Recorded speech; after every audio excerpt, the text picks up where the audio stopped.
तारा चरण कमलेभ्यो नमः।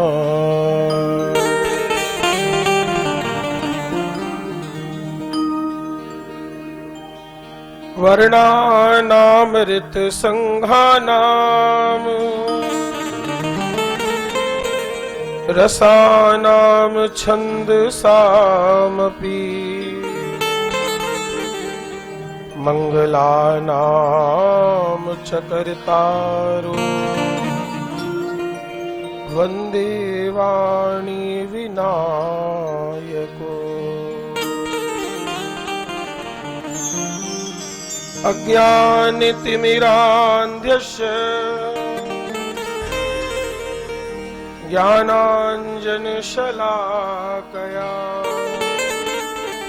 चक्षुरुन्मीलितं येन तस्मै श्रीगुरुवे नमः।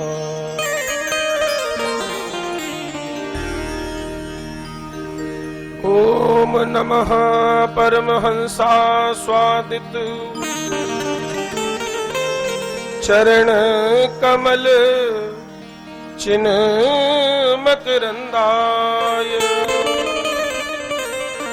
भक्तजन मानस निवासाय श्री राम चंद्राय नमः।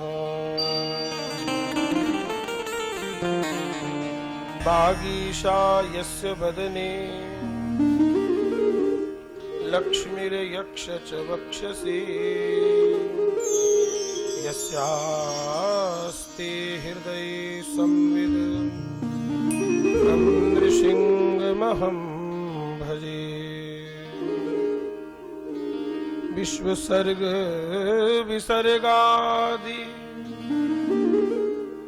नवलक्षण लक्षितम् श्रीकृष्णाख्यं परं धाम जगद्धाम नमाम तत्।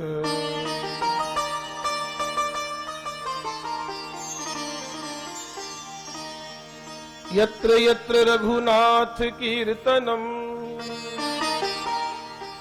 तत्र तत्र कृतमस्तकाञ्जलिम् बाष्पवारि परिपूर्णलोचनम् मारुतिं नमतः राक्षसान्तकम्।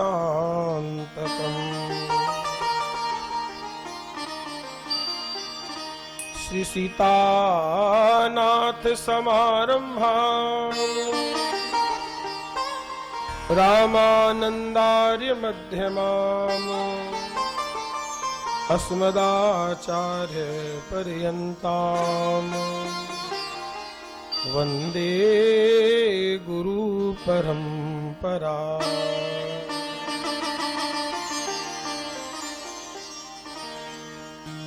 अतुलित बलधामं स्वर्णशैलाभदेहम् धनुज वनकृशाणुं ज्ञानिनामग्रगण्यम् सकल गुणनिधानम् वानराणामधीशम्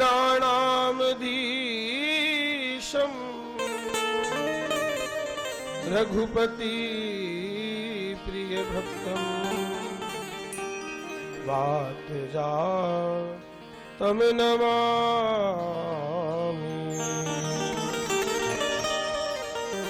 हरे कृष्ण कृष्ण कृष्ण हरे हरे हरे राम राम राम हरे हरे। श्री गुरु चरण सरोज रज निज मन मुकुर सुधार बरनौ रघुवर विमल जस जो दायक फल चार। मौसम दीन न दीन हित, तुम समान रघुवीर। अस विचारि रघुवंश मणि, हरहु विषम भवभीर। जासु नाम भव भेषज, हरन घोर त्रयशूल। सो कृपालु मोहितो पर,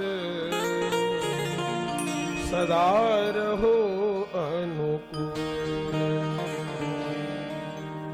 अपने अपने घरन की,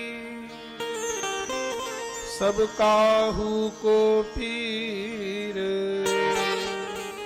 तुम्हें पीर सब घरन की, धन्य धन्य रघुवीर।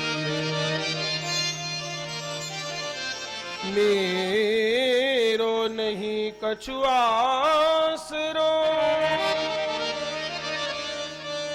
तुम बिन श्री रघुराज। बाह गहे मोहि राखी हो,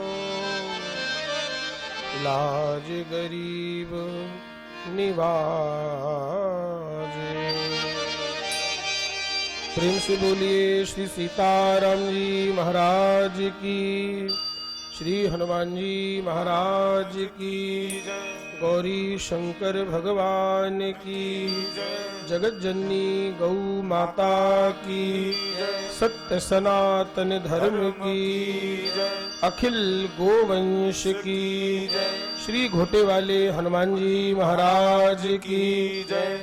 जय जय श्री सीताराम, जय जय श्री राधे श्याम। नमः पार्वती पतये, हर हर हर महादेव।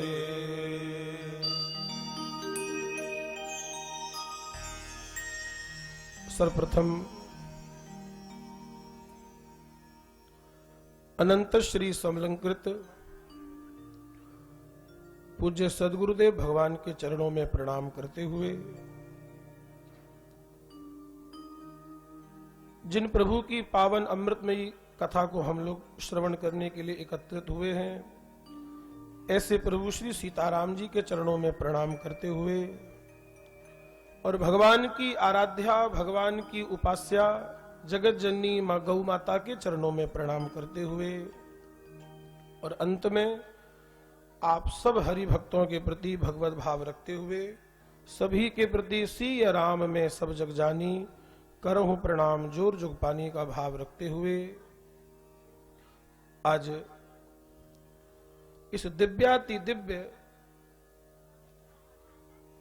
इस पंडाल में और भगवान की अमृतमयी रसमयी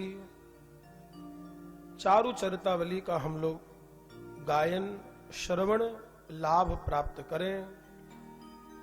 उससे पूर्व आइए 1-2 मिनट के लिए मिलजुल कर मस्ती के साथ कुछ देर भगवान का नाम लें, फिर आगे जय श्री राम जी की इच्छा। बोलिए श्री सीताराम जी महाराज की जय। जय सिया राम, जय जय सिया राम, जय सिया राम, जय जय सिया राम, जय सिया राम, जय जय सिया राम, जय सिया राम, जय सिया राम, जय सिया राम, जय सब गाइए प्रेम से। सिया राम, जय सिया राम, जय जय सिया राम, जय सिया राम, जय जय सिया राम, जय सिया राम, जय जय सिया राम, जय सिया राम, जय जय सिया राम, जय सिया राम,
जपत पुरारी, उमा सहित जही जपत पुरारी। जय सिया राम जय जय सिया राम जय सिया राम। जय सिया राम जय सिया राम। जय सिया राम जय सिया राम। जय सिया राम जय सिया राम। जय सिया राम जय सिया राम। जय सिया राम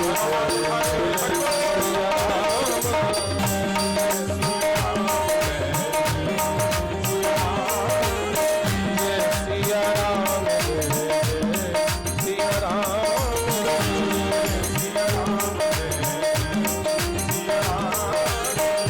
जीते जी तक ओ जग का नाता, जीते जी तक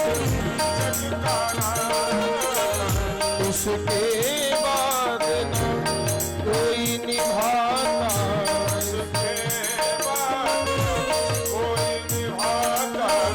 अंत समय में आता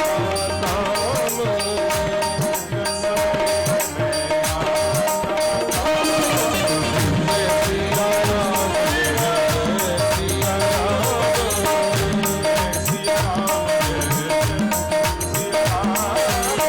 जय सिया राम जय सिया राम। जय सिया राम जय सिया राम। जय सिया राम जय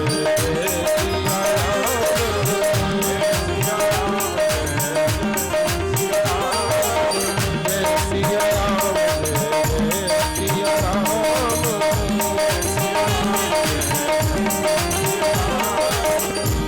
सिया राम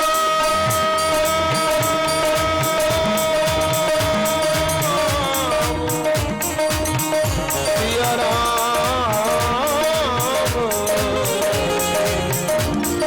सिया राम राम राम।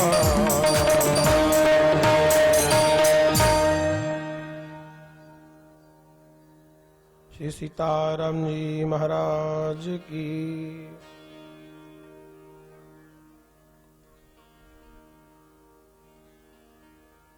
भक्ति जैसो नात नहीं, भरत सो भ्रात नहीं। भक्ति जैसो नात नहीं, भरत सो भ्रात नहीं। सीय सी न मातु तीन लोक नाही ठौर है। शबरी सो प्रेम नहीं, लक्ष्मण सो नेम नहीं। हनुमत सी सेवा न साधु सिर मोर है। ये भारत सो देश नहीं, राम सो राजेश नहीं। वेद सो संदेश सुग्रीव सी न दौर है। गंग सो न पानी, महादेव सो न दानी।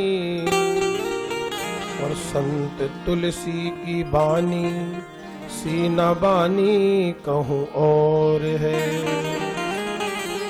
संत तुलसी की बानी सी न बानी कहूँ और है। बोलिए गोस्वामी श्री तुलसीदास जी महाराज की जय। सकल सुमंगल दायक दायक, सकल सुमंगल दायक दायक। सकल सुमंगल दायक। रघुनायक गुणगान,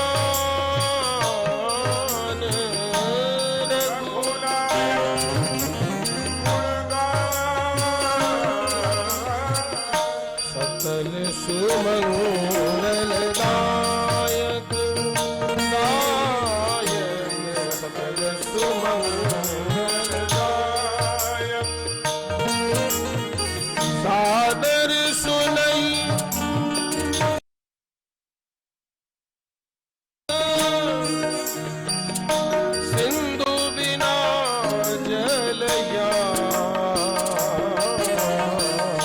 सकल सुमंगलदायक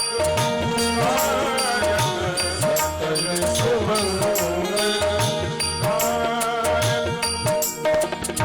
रघुनायक गुणगान रघुनायक गुणगान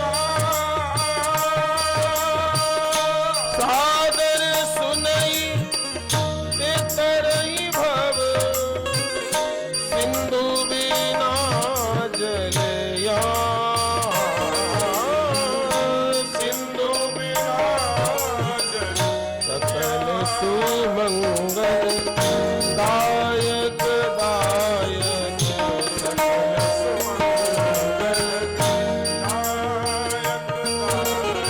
सकल सुमंगलदायक सकल सुमंगल सकल सुमंगल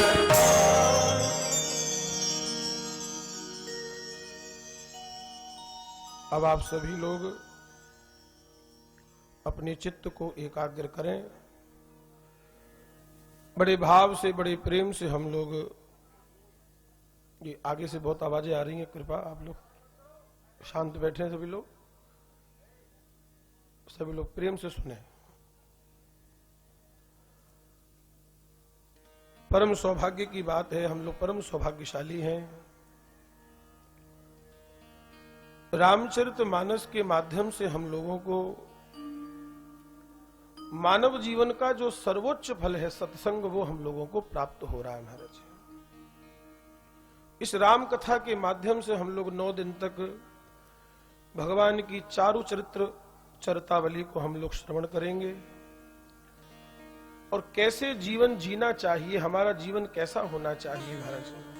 देखो एक बात कहूं आपसे, वर्तमान समय में राम कथा की बड़ी आवश्यकता है महाराज, बहुत आवश्यकता है। क्योंकि इस सत्संग से, इस राम कथा से ही हमको महाराज संस्कार मिलते हैं, एक जीवन जीने की दिशा मिलती है महाराज। वर्तमान परिप्रेक्ष्य में राम कथा बहुत आवश्यक है, सत्संग बहुत आवश्यक है।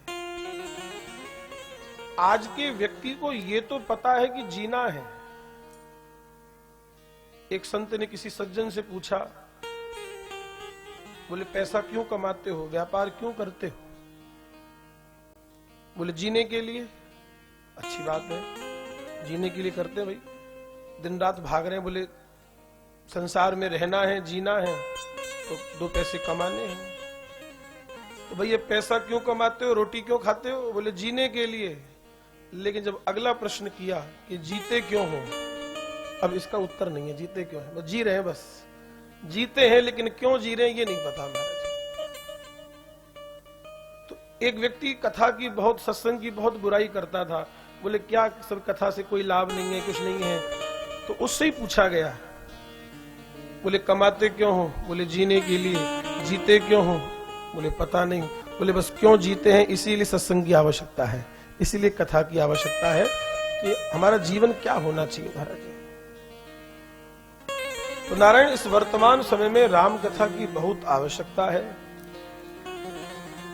और इस बार ये कथा का जो सौभाग्य मिला है, हमारे सोनी परिवार हैं, इनको ये सौभाग्य ठाकुर जी ने इस बार दिया है।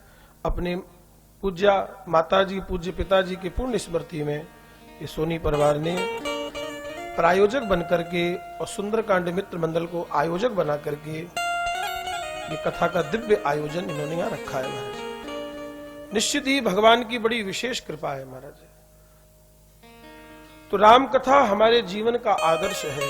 और मैं तो हमेशा कथा में कहा करता हूं, अगर भागवत हमको मरना सिखाती है तो रामायण हमें जीना सिखाती है महाराज।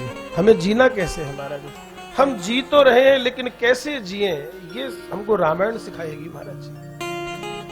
एक परिवार में प्रेम कैसा होना चाहिए, भाई भाई का प्रेम कैसा होना चाहिए महाराज, एक सास और बहू का प्रेम कैसा होना चाहिए, घर में छोटे बड़ों का प्रेम कैसा होना चाहिए महाराज,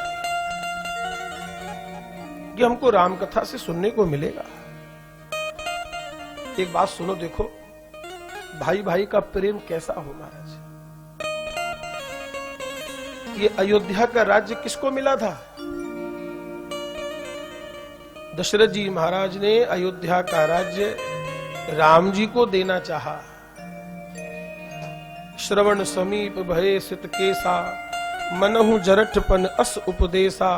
नृप जुबराज राम कह देहु, जीवन जन्म लाभ किन लेहु। इसका लाभ ले लूं मैं? तो राज्य देना चाहते थे श्री राम जी को, लेकिन आप सब लोग राम कथा से परिचित हैं, राज्य राम जी को मिला नहीं। कैकेयी अम्बा ने 2 वरदान मांग लिए, भरत को राज्य और राम जी को वनवास। अब देखो राम जी का चरित्र देखो महाराज, एक भाई भाई का प्रेम देखो, बड़े ध्यान देकर के सुनिएगा। राज्य मिल रहा था राम जी को और दूसरे क्षण राज्य की घोषणा हो गई कि भरत जी को टीका होगा, भरत जी का तिलक होगा। और जब राम जी अपनी माता जी से मिलने के लिए गए, राम जी अपनी माता जी से मिलने के लिए गए, कैकेयी अम्बा से उन्होंने सुमंत्र जी के द्वारा राम जी को बुलवाया। राम जी गए,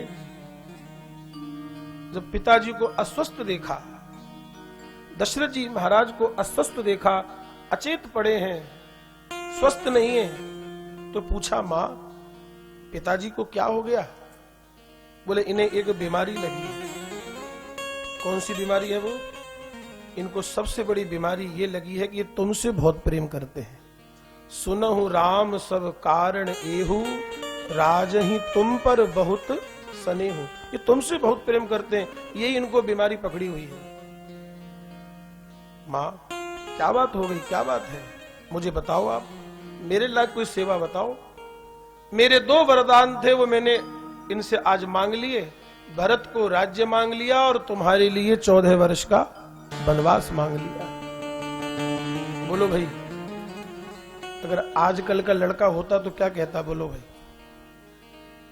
बोलिए ना। अगर आज का लड़का होता ना, वो छूटते ही क्या कहता? अरे अच्छा तुम्हारे बाप का कि हमारे बाप का, तुम कौन होते हो?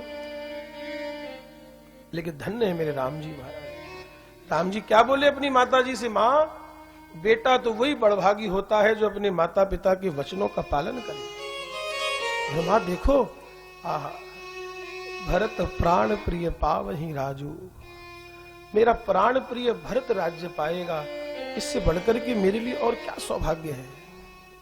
राम जी की सोच देखो महाराज, एक भाई भाई का प्रेम कैसा होता है। देखो राम जी ने कहा मां अगर मैं राजा बनूंगा और कहीं जाऊंगा तो लोग मेरा परिचय पूछेंगे तो मैं क्या कहूंगा? मैं राजा बनूंगा और कहीं जाऊंगा और लोग मेरा परिचय पूछेंगे तो मैं क्या कहूंगा? कि मैं अयोध्या का राजा राम हूं। और मां देखो ना, जब भरत राजा बनेगा और फिर कहीं मैं जाऊंगा और लोग मेरा परिचय पूछेंगे तो मैं क्या कहूंगा? मैं अयोध्या के राजा का बड़ा भाई हूं। अब मां तुम ही बताओ, अयोध्या का राजा होना बड़ा है कि अयोध्या के राजा का बड़ा भाई होना बड़ा है? बड़ा क्या है? ये है देखो राम जी का चरित्र, एक भाई भाई का प्रेम कैसा हो महाराज।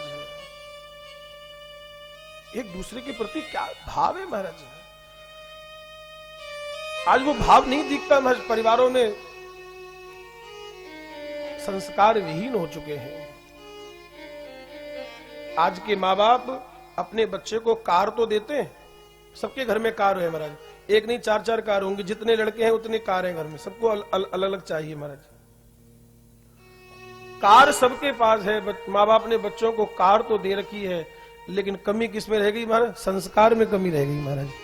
कार तो सबके पास है, कार तो दे दी लेकिन संस्कार नहीं दिए महाराज। देखो नारायण, तो ये संस्कार मिलते कैसे हैं? ये सत्संग से मिलते हैं, ये कथा श्रवण से मिलेंगे, राम कथा सुनने से ही मिलेंगे, और कोई इसका साधन नहीं है।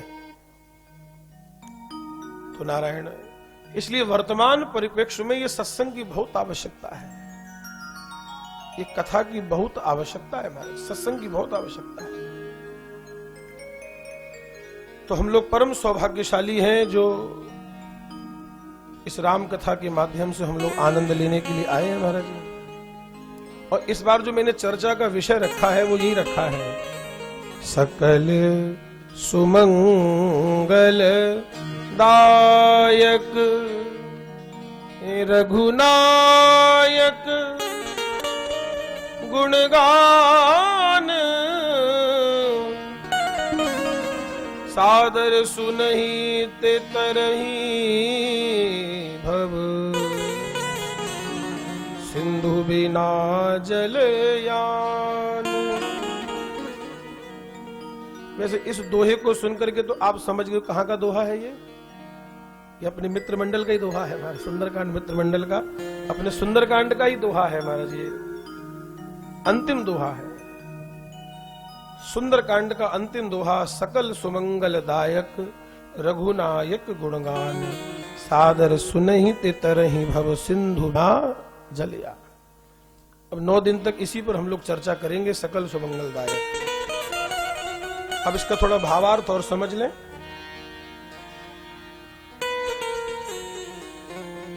जो भगवान की कथा का आश्रय लेते हैं, जो इसको आदर पूर्वक सुनते हैं, क्योंकि भगवान के जो गुणगान है वो सकल सुमंगल मंगल करने वाले हैं महाराज। देखो नारायण, भगवान की प्रत्येक चीज मंगल करती है महाराज, नाम रूप लीला धाम, ये तो मुख्य है ही।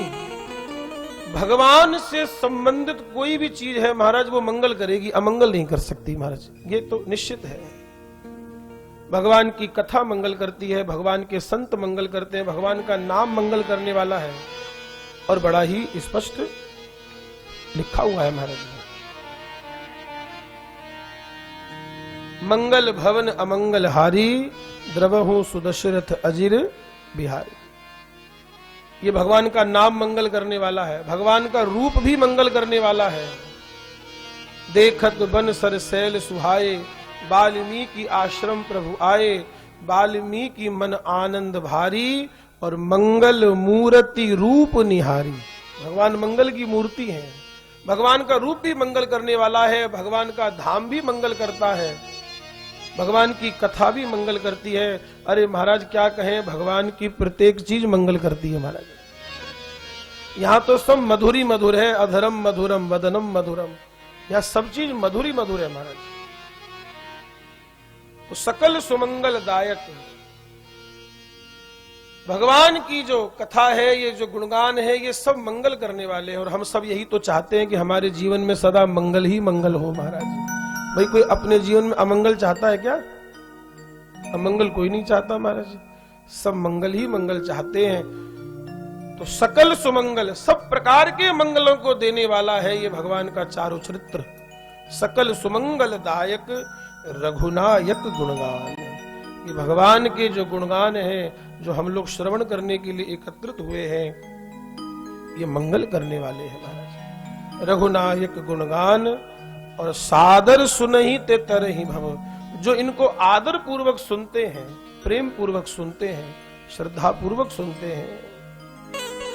सादर सुनहि ते तरहि भव सिंधु बिना जलयान, वो इस भव सागर को बिना ही जलयान के पार कर जाते हैं। जिसमें हम लोग बैठे हैं संसार में, ये क्या है? ये भव सिंधु है। गोस्वामी जी ने इस संसार को समुद्र कहा है, समुद्र है ये। अच्छा आप कहोगे समुद्र कैसे है महाराज? आप देखो, मुझे लगता है प्रायः सब लोगों ने, जितने लोग यहाँ बैठे हैं, समुद्र सबने देखा है ना? क्यों? जिसने समुद्र देखा है उसे पता होगा अच्छे से। क्या समुद्र कभी शांत रहता है? कभी? क्यों भाई, कभी शांत रहता है क्या? 12 महीने 365 दिन 24 घंटे उसमें लहरें बराबर आती है महाराज। तो ये संसार भी समुद्र है, क्योंकि इस संसार में भी कई प्रकार की लहरें आती हैं। बोलो भाई, क्या आपके हमारे जीवन में लहरें नहीं आती? कभी शोक की लहर आती है, तो कभी आनंद की लहर आती है, कभी दुख की लहर आती है, तो कभी सुख की लहर आती है, कभी मंदी की लहर आती है तो कभी तेजी की लहर आ जाती है महाराज जी। क्यों भाई, आप लोग प्राय सब लोग व्यापारी गण हैं, बोलो। कभी मंदी तो कभी तेजी, कभी इतना ऑर्डर आ गया कि माल बना नहीं पा रहे, दे नहीं पा रहे समय से, और कभी ऐसा कि आप अवेला बैठे महाराज। तो ये क्या है, ये लहरें नहीं है तो और क्या है महाराज। कभी सुख की लहर आती है तो कभी दुख की लहर आती है। आज घर में किसी का जन्म हो गया तो हम लोग बड़े प्रसन्न हैं, बोले वाह आज हमारे यहाँ पोता हुआ है या पोती हुई है। 2-4 महीने बाद पता चला कि कोई गुजर गया तो दुख की लहर आ गई महाराज। कभी सुख की लहर आती है तो कभी दुख की लहर आती है। तो ये संसार समुद्र है, जैसे समुद्र में लहरें आती हैं वैसे ही हमारे आपके जीवन में भी कई प्रकार की लहरें आती है महाराज। और समुद्र भी घटता बढ़ता है, और किसकी कलाओं से प्रभावित होता है? चंद्रमा। चंद्रमा जब पूर्णता को प्राप्त करता है तो इसमें महाराज बढ़ने लगता है, इसमें ज्वार आ जाता है, घटने लगता है, बढ़ने लगता है। तो ये चंद्रमा क्या है? मन के देवता जो हैं वो चंद्रमा है। चंद्रमा मनसो, मन के देवता कौन है? चंद्रमा। पर विचार करना, बोले हमारे जीवन के भी तो उतार चढ़ाव है महाराज, घटना बढ़ना है। सच में देखें तो हमारा मन ही तो कर रहा है महाराज जी। हम अपने मन के द्वारा ही पूरी तरह से कंट्रोल में है महाराज। मन कहता है ये करो तो वो करने लगते हैं महाराज। ये इंद्रियां तो उसकी गुलाम है। एक अचंभा हमने देखा, बंदर दोहे गाय, दूध दूध तो सब पी गया और घी बनारस जाए। एक अचंभा हमने देखा, बंदर दोहे गाय, एक बंदर जो है गाय दोह रहा है, दूध दूध तो सब पी गया और घी बनारस जाए। तो दिन रात इन इंद्रियों से काम कौन ले रहा है? ये मन ले रहा है महाराज।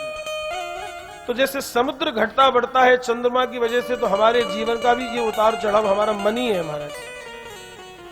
लेकिन एक बड़ी विशेष बात है, समुद्र दिखने में कितना सुंदर है, मन करता है 2-4 घंटे बीच पर बैठे रहे महाराज, देखते रहे, लहरें आ रही हैं जा रही हैं, लोग घूम रहे आ रहे हैं, कर रहे हैं, सब काम हो रहे हैं, दिखने में बड़ा सुंदर है, बड़ा मन लगता है। लेकिन जिसने उससे व्यवहार किया है उसे पता है महाराज पीने लायक नहीं है। इतना अथाह जल की राशि है लेकिन किसी की प्यास नहीं बुझा सकता महाराज, क्योंकि एकदम सफा खारा है महाराज। तो यही संसार है। संसार दिखने में तो बहुत अच्छा है महाराज, बहुत बढ़िया है, लेकिन जो इससे व्यवहार करते हैं उन्हें पता चलता है कि ये कितना खारा है महाराज। एक बार अच्छा किसी को ना पता हो, किसी को पता ना हो कि समुद्र का पानी खारा है, तो एक बार वो पी भी लेगा महाराज। लेकिन अगर एक बार पी लेगा तो फिर दोबारा कभी जिंदगी में नहीं पिएगा उसे, क्योंकि उसे पता चल गया कि ये खारा है। ये संसार का व्यवहार खूब कर रहे, लेकिन जब हमें समझ में आ जाता है कि ये व्यवहार खारा ही है तो फिर जल्दी व्यक्ति फंसता नहीं है महाराज। एक सज्जन कह रहे थे, बोले बादाम खाओ बुद्धि तेज हो जाएगी, बादाम खाने से अकल आती है। श्याम जी एक जना कह रहा था कि बादाम खाने से अकल आती है, तो हमको लगा, मैंने कहा भैया ऐसा नहीं है, बादाम खाने से अकल नहीं आती, कई बार ठोकर खाने से अकल आती है महाराज।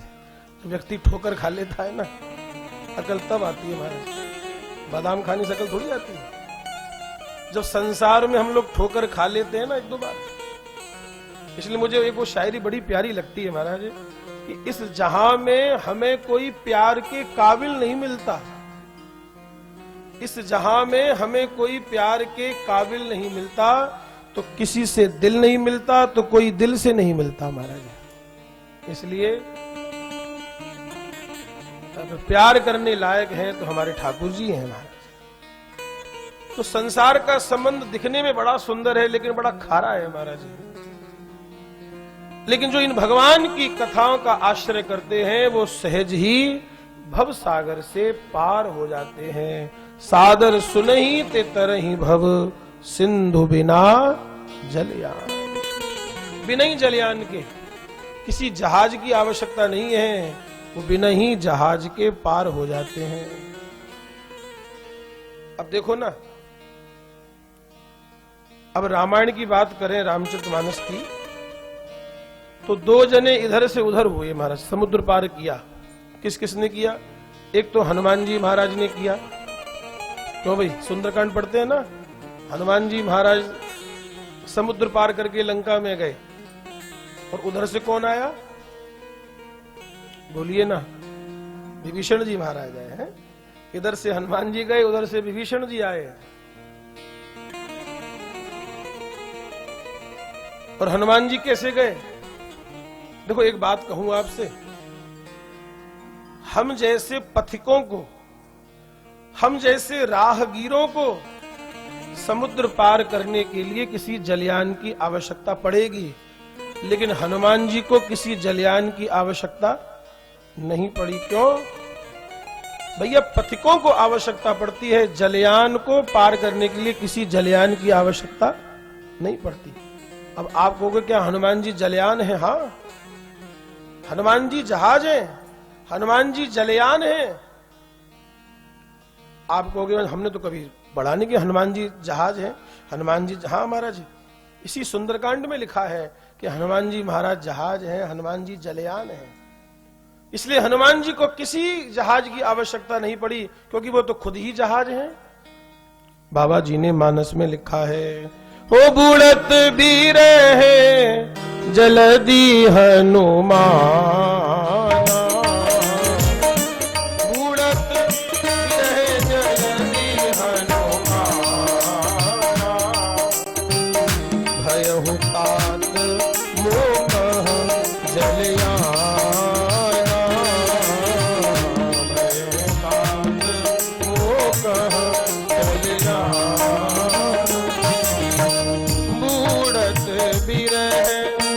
जलदी हनुमाना, मूढ़त बिरह जलदी हनुमाना, भयहु तात मोह जलयाना,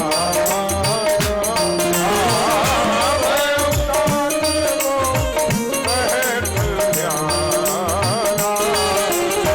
जय सिया राम, जय जय सिया राम,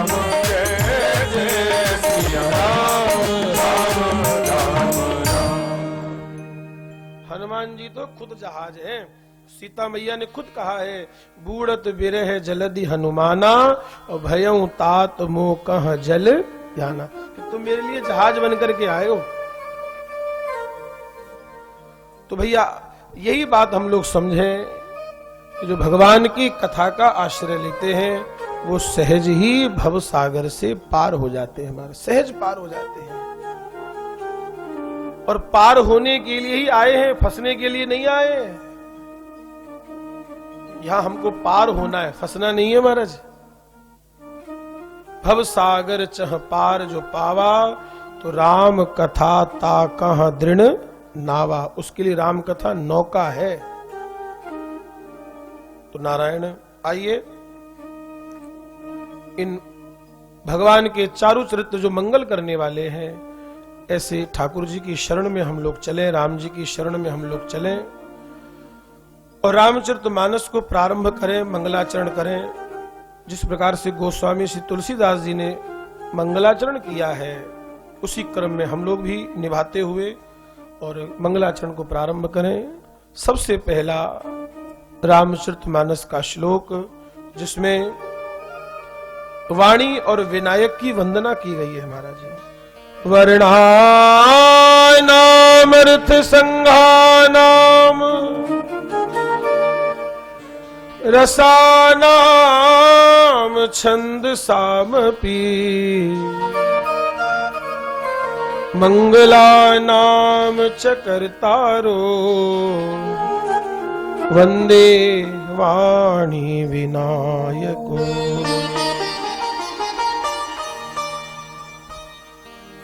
वर्णानामर्थ संघानाम रसानाम छंद सामपि मंगला नाम चकरतारो वंदे वाणी विनायको। वाणी और विनायक की वंदना करिए महाराज। वाणी माने सरस्वती और विनायक माने गणेश जी।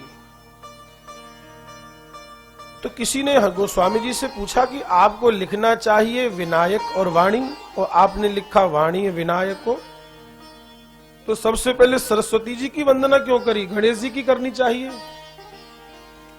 तो गोस्वामी जी ने कहा गणेश जी प्रथम पूज्य हैं, लेकिन ये बात हमको बताने वाली सरस्वती ही तो है।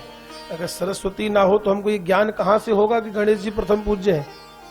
इसलिए मैंने सबसे पहले वाणी की वंदना करी है, वंदे वाणी विनायको, फिर मैंने गणेश जी की वंदना करी। देखो नारायण,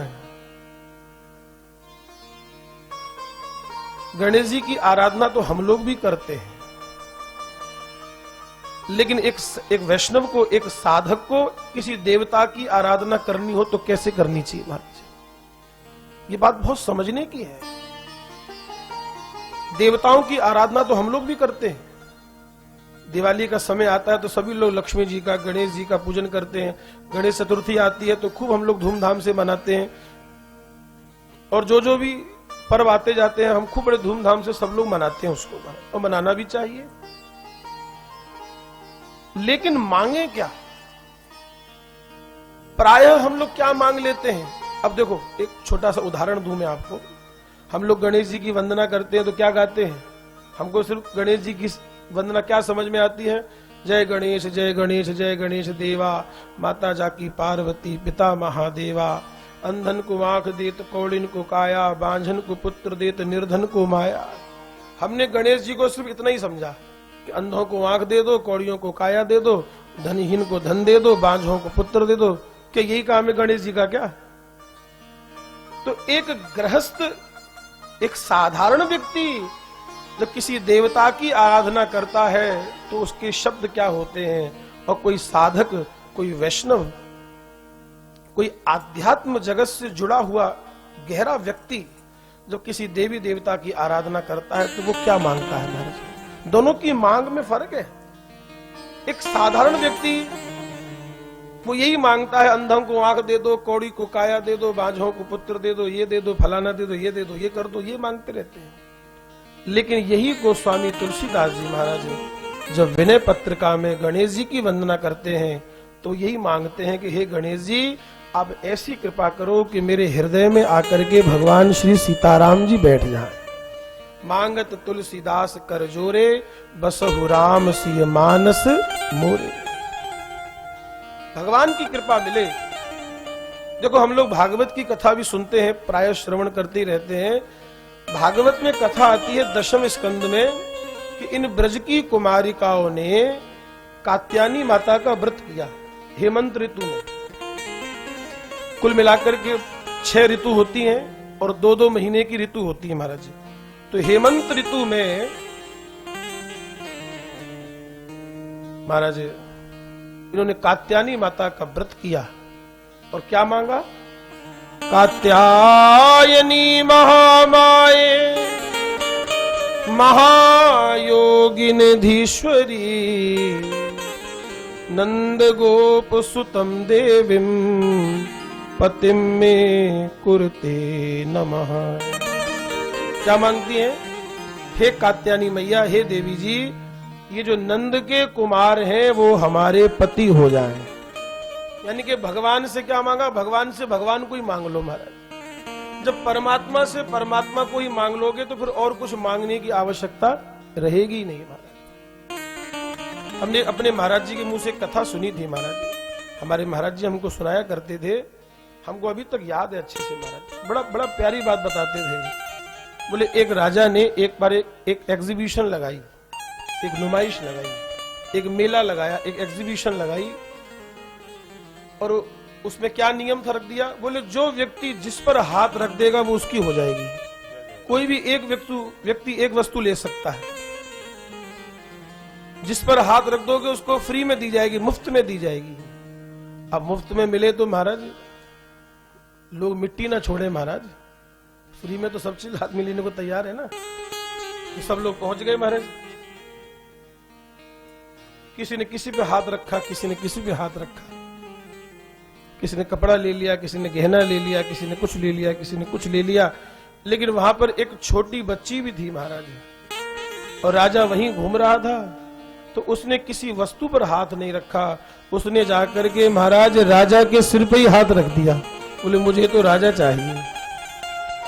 अच्छा, बच्ची बड़ी समझदार है, दो चार लोगों ने उसे डांटा फटकारा, बोले अरे बिटिया पागल है क्या, ऐसे कोई राजा के सिर पे हाथ रखता है? बोले इन्होंने ही तो कहा था कि जो वस्तु चाहिए उस पर हाथ रख दो, वो मिलेगी। तो नारायण है, मुझे तो राजा ही चाहिए।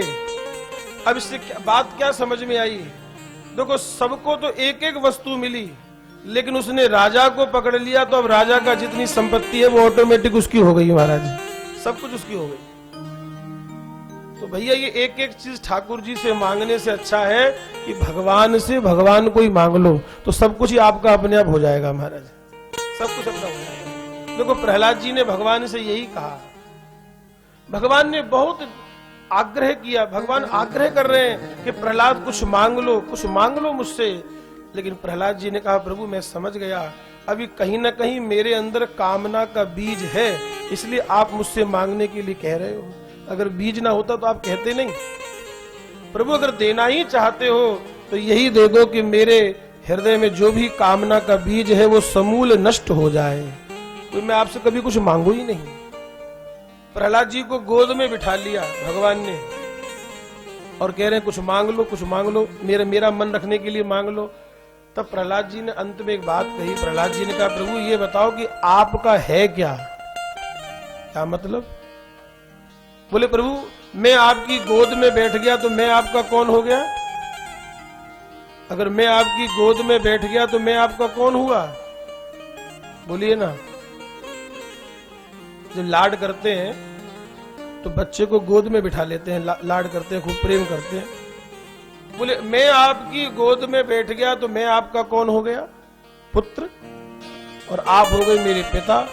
तो प्रभु जब मैं आपका पुत्र हो गया तो पिता की संपत्ति पर तो वैसे ही पुत्र का अधिकार है महाराज, आपसे मांगना बाकी क्या रह गया, वैसे ही मेरा सब कुछ हो गया। इसलिए महाराज मैं ये बात आपसे इसलिए निवेदन कर रहा हूं कि आप लोग मांगे तो परमात्मा से परमात्मा को ही मांग ले महाराज, फिर बार बार मांगने का झंझट ही खत्म हो जाए प्रभु। तो सबसे पहले गणेश जी महाराज का वंदन किया गया है, और महाराज सरस्वती का वंदन किया गया। गाइए गणपति जगवंदन, गाइए गणपति जगवंदन, शंकर सुवन भवानी के नंदन, शंकर सुवन भवानी के नंदन, शंकर सुवन भवानी,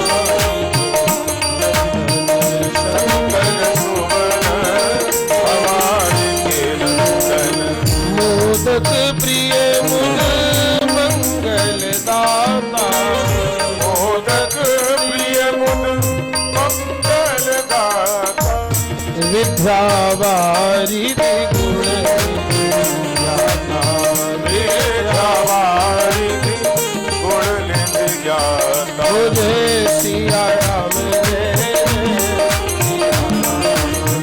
तो शिव ही गुरु है, गुरु ही शिव है, शिव जी ही गुरु है और गुरु ही शिव है। हरते दोनों दोष विकार सद्गुरु हैं शिव के अवतार। तो वंदे बोधमयम नित्यम गुरुम शंकर रूपिणम, यमाश्रितो ही वक्रोपि चंद्रः सर्वत्र वंद्यते। और शंकर जी के मस्तक पर चंद्रमा कैसा है? टेढ़ा चंद्रमा है महाराज। शंकर जी के मस्तक पर ये टेढ़ा चंद्रमा भी जगत पूज्य हो गया महाराज, ये टेढ़ा चंद्रमा भी जगत पूज्य हो गया। वंदे बोधमयम नित्यम गुरुम शंकर रूपिणम, यमाश्रितो जिनका आश्रय पाकर के वक्रोपि, वक्र माने टेढ़ा, चंद्र सर्वत्र वंदते उसकी सर्वत्र वंदना होने लगी। अगर गुरुदेव के आश्रय में कोई खराब से खराब व्यक्ति भी आ जाए, टेढ़ा से टेढ़ा व्यक्ति भी आ जाए, तो गुरुदेव उसको स्वच्छ करके, सीधा करके महाराज उसको पूज्य बना देते हैं। महाराज वो पूज्य हो जाता है। इसलिए हमारे एक जो ये बड़ा ही प्यारा श्लोक है महाराज, हम लोग प्रायः सबको याद है, लेकिन इस पर हम लोग विचार नहीं करते महाराज। बोलो भाई, ये श्लोक गुरुदेव की वंदना हम लोग करते हैं तो सबको याद है, बच्चे बच्चे को याद है, लेकिन इसका मनन होना चाहिए, चिंतन होना चाहिए महाराज। गुरुर् ब्रह्मा गुरुर्विष्णु गुरुर्देवो महेश्वर गुरुर् साक्षात् परब्रह्म तस्मै श्री गुरवे नमः।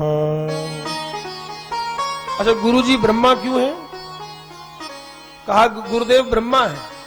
गुरुर ब्रह्मा गुरुर विष्णु गुरुर्देवो महेश्वर। तो गुरुजी ब्रह्मा कैसे हैं? ब्रह्मा जी का काम क्या है? ब्रह्मा जी का कार्य है सृजन करना, बनाना। तो गुरुदेव भी हमारे जीवन में हमारे सद्गुणों का सृजन करते हैं महाराज, हमारे जीवन में सद्गुणों का सृजन करते हैं, इसलिए गुरुदेव ब्रह्मा है और हमारा पालन भी करते हैं। ज्ञान के द्वारा, भक्ति के द्वारा देकर के हमारे जीवन का पालन करते हैं, इसलिए गुरुदेव विष्णु हैं और हमारी बुराइयों का हनन करते हैं, बुराइयों का संहार करते हैं, इसलिए गुरुदेव शंकर है महाराज, करुणा निधान। तो गुरुदेव की वंदना करी है। यमाश्रुतो ही वक्रोपी चंद्रः सर्वत्र वंद्यते। और चौथे श्लोक में आदि कवि वाल्मीकि जी की और श्री हनुमान जी महाराज की वंदना करी महाराज। श्री सीताराम गुणग्राम पुण्यारण्य विहारिणो वंदे विशुद्ध विज्ञानो कवीश्वरो कपीश्वर। आदि कवि वाल्मीकि जी की वंदना करिए महाराज। और कपीश्वर, कपियों में श्रेष्ठ, कपि माने बंदर, तो कपियों में श्रेष्ठ कौन है? श्री हनुमान जी महाराज। कपियों में श्रेष्ठ हैं हनुमान जी महाराज और कवियों में श्रेष्ठ हैं श्री आदि कवि वाल्मीकि जी। तो देखो नारायण, दोनों की वंदना करी है, सबसे पहले वाल्मीकि जी की, फिर हनुमान जी महाराज की। और वाल्मीकि जी के लिए आप सब लोग जानते ही हैं महाराज, ये मरा मरा जब करके राम राम कर लिया महाराज ने। महाराज इनके संबंध में कथा आती है, वाल्मीकि जी की कथा से आप सभी लोग परिचित हैं महाराज, प्रायः सब लोग परिचित हैं। डाकू थे, लोगों को लूटते थे और लोगों को लूट करना, यात्रियों को लूट लेना महाराज, ये सब इनका महाराज यही था, सब धंधा पानी यही करते थे। एक बार संतों को महाराज, सप्तऋषियों को पकड़ लिया। अब संतों के पास क्या मिलेगा महाराज? अच्छा, हम कभी कभी ये सोचते हैं, अगर उन्होंने आज के किसी संत को पकड़ा होता तो कुछ अच्छा खासा उनको मिल भी जाता महाराज। बोलो मिलता कि मिलता? बोलो भाई। अच्छा, खूब मिलता महाराज, 2-4 गाड़ी मिल जाती, कैश मिल जाता, पैसा मिल जाता, क्या क्या मिलता पता नहीं। तो वही तो नारायण, तो हम बैठे बैठे सोच रहे थे कि वो तो उनको सप्तऋषि मिले, तो पहले के संतों के पास तो कुछ हुआ नहीं करता था महाराज। तो लोटा था, कमंडल था, रस्सी थी। संत लोग पहले रस्सी भी रखते थे महाराज। रस्सी क्यों रखते थे? अब पता नहीं किस कुएं में कहां से पानी निकालना पड़ता है, रस्सी भी साथ में रखते थे, अपना कमंडल साथ में है। और महाराज पर ऐसा नहीं, देखो एक बात कहूं आपसे, आज भी ऐसे संत हैं महाराज, आज भी हैं जो एकदम अकिंचन है महाराज। महाराज उनसे ये कह दो ना कि महाराज जी चलो वहां चलना है, महाराज उनको 1 मिनट नहीं लगता तैयारी करने में। क्यों? उनके पास कुछ सामान है ही नहीं, छोटा सा झोला है, बोले चलो चलो चलो महाराज। कोई हमसे कहे ना तो हमको तो 4 घंटे लग जाएंगे पैकिंग करने में ही महाराज। यहाँ पैक कर लें, ए पैक कर लें, ए पैक कर लें। ऐसे भी आज भी ऐसे संत है महाराज जो एकदम फक्कड़ है महाराज। सच में उनको देख करके हृदय गदगद हो जाता है हमारा। तो महाराज देखो, वास्तव में संत तो यही है महाराज, बड़े परम अकिंचन है, कोई आग्रह नहीं, कोई दुराग्रह नहीं है। तो वाल्मीकि जी ने सप्तऋषियों को पकड़ लिया और कहा, निकालो बाबा जी, निकालो माल। बाबा जी बोलिया कि भाई मारे कन्ने माल कटवायो भाई, हमारे कन्ने तो राम राम है। क्यों भाई? भगवान के भक्त बड़े अकिंचन, बड़े। महाराज आप नानी भाई को मायरा सुना नहीं? महाराज सुनो, मायरे के प्रसंग में एक बात आवे है महाराज। नरसिंह जी महाराज सगा जी घर गया नहीं महाराज, तो बूढ़ली डोकरी नरसिंह जी रो टीको काटियो महाराज। नरसिंह जी रो टीको काटियो और देखो हमारी तरफ देखो ध्यान से, टीको काटियो और डोकरी घनी चलाक महाराज। डोकरी टीको काट पाछे हाथियां करे, यहाँ हाथ मांड दियो।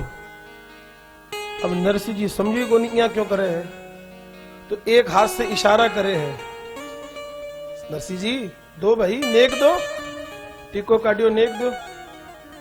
नरसिंह जी महाराज तो परम अकिंचन थे, उनके पास तो केवल राम नाम ही था। नरसिंह जी महाराज ने कहा, सगी जी देवाने लेवाने समधन, राम जीरो नाम और तुलसी जीरी माला फेरो, सेवा सालग अपर करने। तो यही है, बोलो भाई, मोटे मोटे मणियारी माला है, गोपी चंदन है, रोड़ी है, ये सब ले लो। तुम्बा तुम्बी है, लंगोट है, लंगोट ले लो तो सब चाहिए। तो महाराज अब वैष्णव का धन तो यही है। क्यों भाई? वैष्णव का धन क्या है? वैष्णव का धन तो उसका तिलक है, उसकी तुलसी की माला है, ये राम राम कथा है, रामायण है, गीता है, भागवत है। वैष्णव का धन तो यही है। तो नरसिंह जी तो परम अकिंचन थे। नरसिंह जी ने कहा, आप करने तो ये लेनो हो तो बताओ भाई। देखो तो उस डाकू ने, जो बाद में वाल्मीकि बन गए, उन्होंने संतों से मांगा कि दो हमें, तुम्हें लूटना चाहते हैं। बोले है ही नहीं कुछ। लेकिन संतों ने पूछा कि ये सब तू किसके लिए कर रहा है? ये सब तू किसके लिए कर रहा है?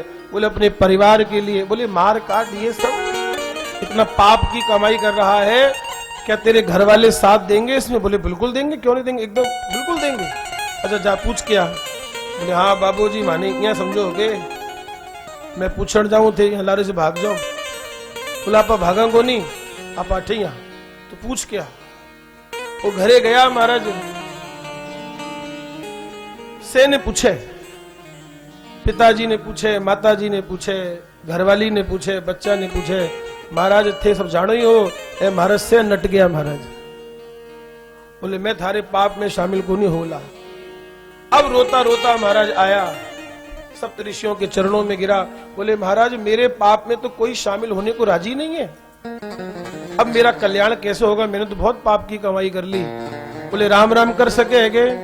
बोले मरताबो को नहीं आवे राम राम को, तो फिर मरा मरा? हाँ बोले मरा मरा कर सकूं, दिन रात यही तो करूं मैं। महाराज मरा मरा मरा मरा मरा मरा, क्या बन गया? ये राम राम बन गया महाराज। मरा मरा राम राम बन गया। उल्टा नाम जपत जग जाना और वाल्मीकि भय ब्रह्म समाना। देखो, और यही जब वाल्मीकि जी बने तो इन्होंने हमारे आदि काव्य वाल्मीकि रामायण की रचना करी महाराज। तो एक बहुत विशेष बात आपको बता रहे हैं महाराज, इन्होंने वाल्मीकि रामायण की रचना करी। राम जी के समय से ही इन्होंने रामायण की रचना कर दी थी महाराज। भाई गोस्वामी जी ने तो अब लिखी, ये रामायण तो राम जी के समय ही लिख दी गई थी महाराज, वाल्मीकि रामायण।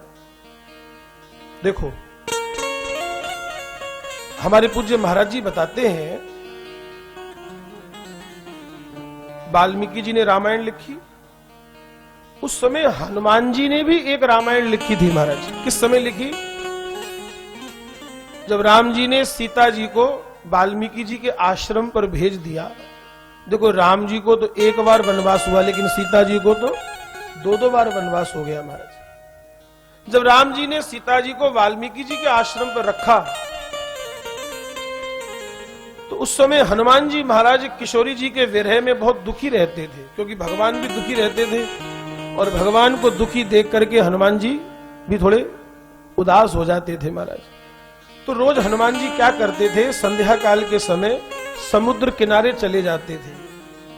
ध्यान देके सुनिएगा, हनुमान जी समुद्र किनारे चले जाते थे और अपने नाखूनों से, अपने नखों से पत्थरों पर रामायण लिखते थे महाराज, संस्कृत में अपने नाखूनों से लिखते थे महाराज। अपने नाखूनों से उन पत्थरों पर संस्कृत में श्लोक लिखते थे। भगवान के जन्म से लेकर के राज्याभिषेक तक की सारी कथा उन्होंने अपने नाखूनों से लिख दी और इतने उच्च कोटि के श्लोक लिखे। और जब वो रामायण पूरी हो गई,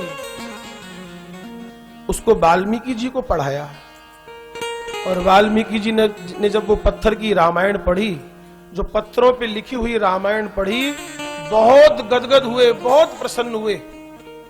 और उनकी प्रसन्नता देख करके हनुमान जी ने कहा, अगर आप मेरी इस रामायण से प्रसन्न हैं तो आज जो चाहो सो वरदान मांग लो।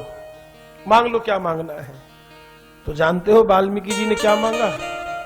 वाल्मीकि जी के मन में एक बात आ गई कि इस रामायण को पढ़ने के बाद हमारी वाली रामायण को तो कोई पूछेगा ही नहीं, उसकी महत्वता ही कम हो जाएगी, क्योंकि जो हनुमान जी ने लिखा है वो बड़ा गजब का लिखा है।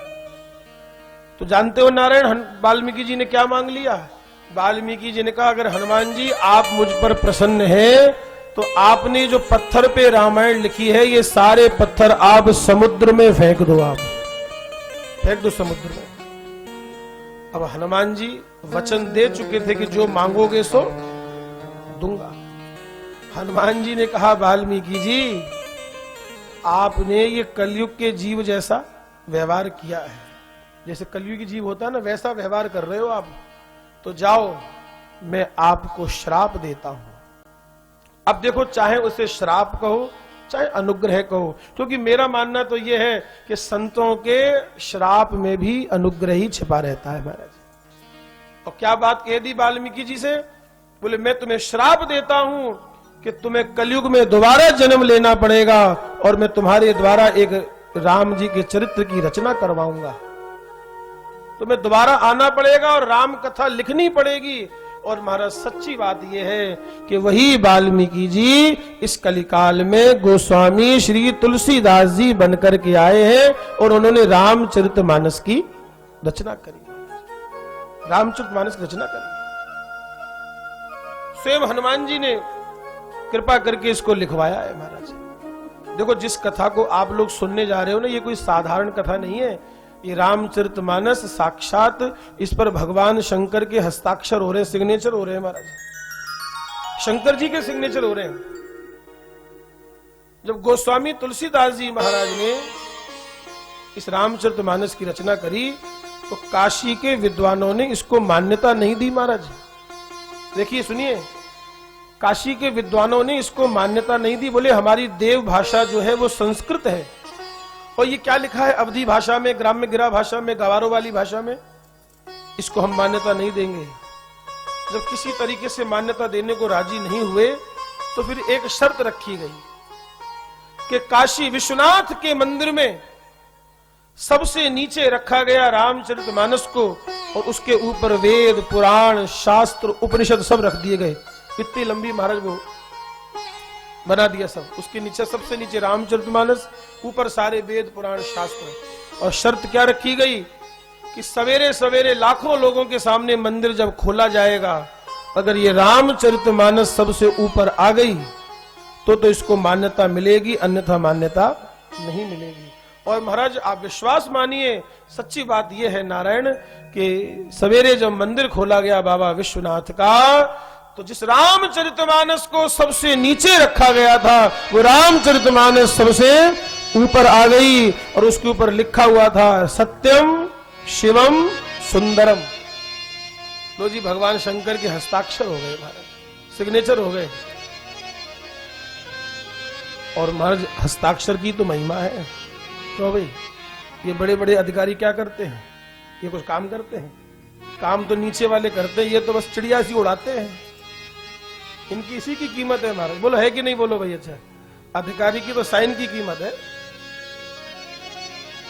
तो भगवान शंकर के हस्ताक्षर हो गए, सत्य है, शिव माने कल्याणकारी है और बहुत सुंदर है। लोग जानते हो, तब से एक कहावत बन गई। हमारे यहाँ उत्तर प्रदेश में एक खंड है जिसका नाम है बुंदेलखंड। आपने सुना होगा महाराज। ये जो उधर का क्षेत्र है, ग्वालियर से झांसी, ललितपुर, ये सब क्या है? ये सब बुंदेलखंड है हमारे। चित्रकूट, बांदा, ये सब क्या है? ये बुंदेलखंड में आता है।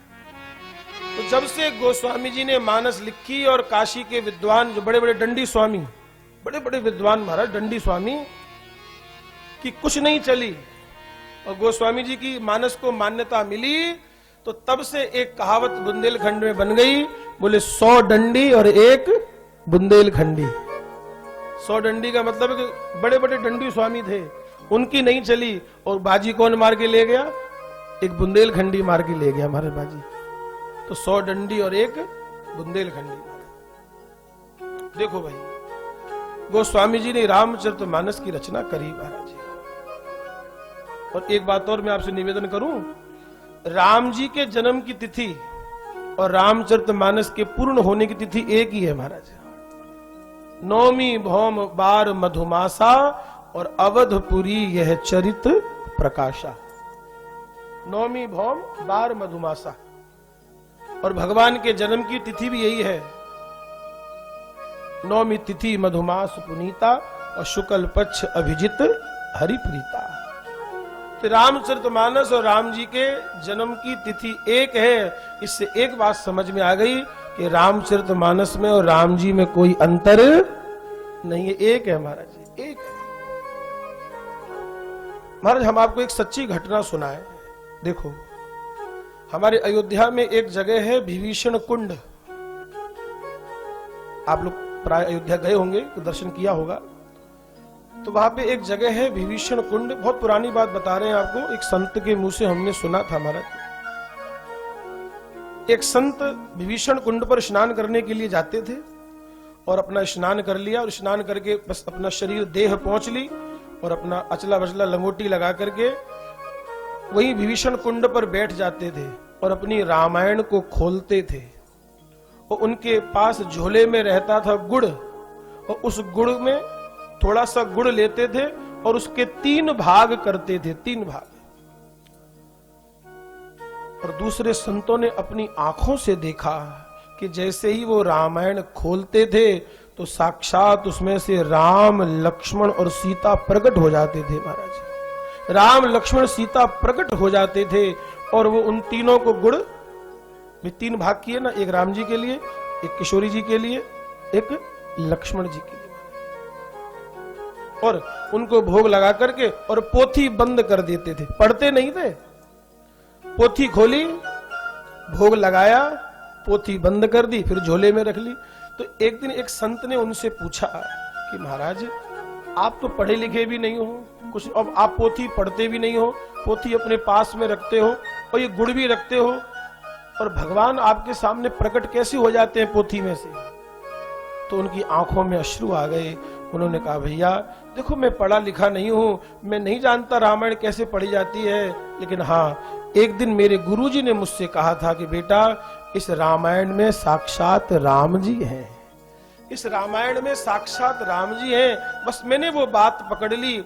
अब मुझे यही लगता है कि ये रामचरितमानस साक्षात भगवान का स्वरूप ही है। बस मैं पोथी खोलता हूं, भगवान से प्रार्थना करता हूं तो साक्षात श्री सीताराम लक्ष्मण प्रकट हो जाते हैं। मैं उनको गुड़ का भोग लगा देता हूं और पोथी बंद कर देता हूं।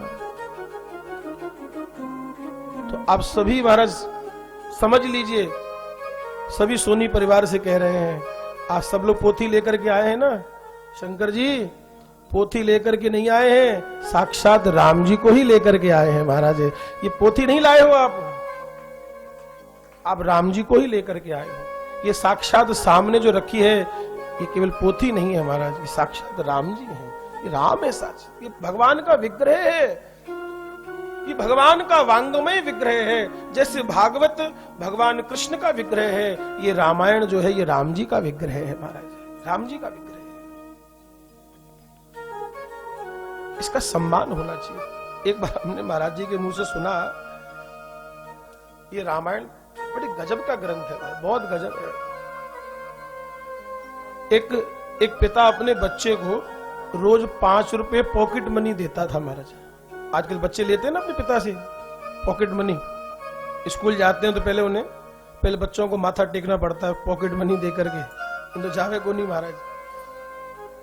तो एक बच्चे को उसके पिताजी रोज पॉकेट मनी देते थे, तो 5 रुपए का नोट देते थे उसको महाराज। वो बच्चा बड़ा समझदार था महाराज, वो खर्च नहीं करता था, आवश्यकता होती थी तो खर्च करता था, अगर बच जाते थे तो उसे रामायण में छिपा देता था महाराज।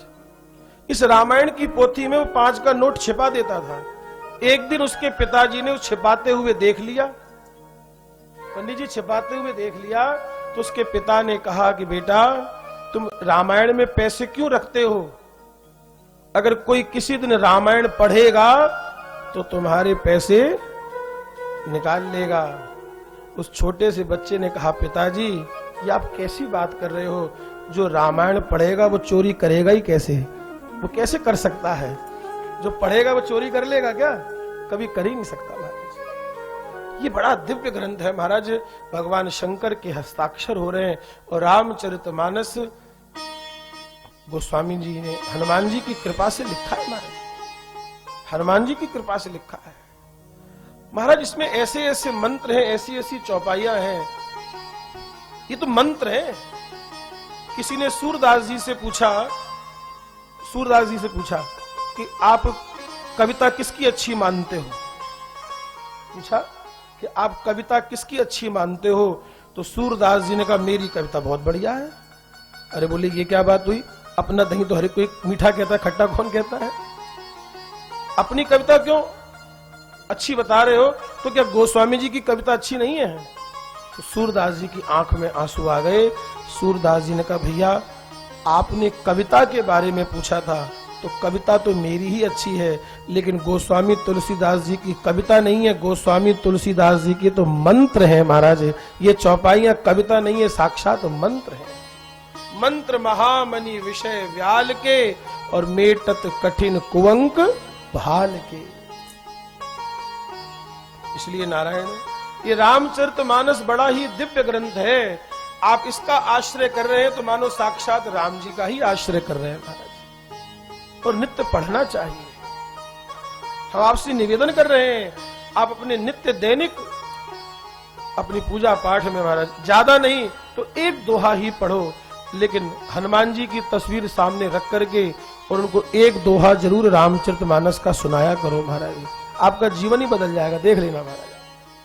क्योंकि हनुमान जी महाराज साक्षात हाँ रामचरित सुन बे को रसिया, रामचरित सुन बे को रसिया, राम लखन सीता मन बसिया, राम लखन सीता मन बसिया, राम लखन सीता मन बसिया, राम लखन सीता मन बसिया।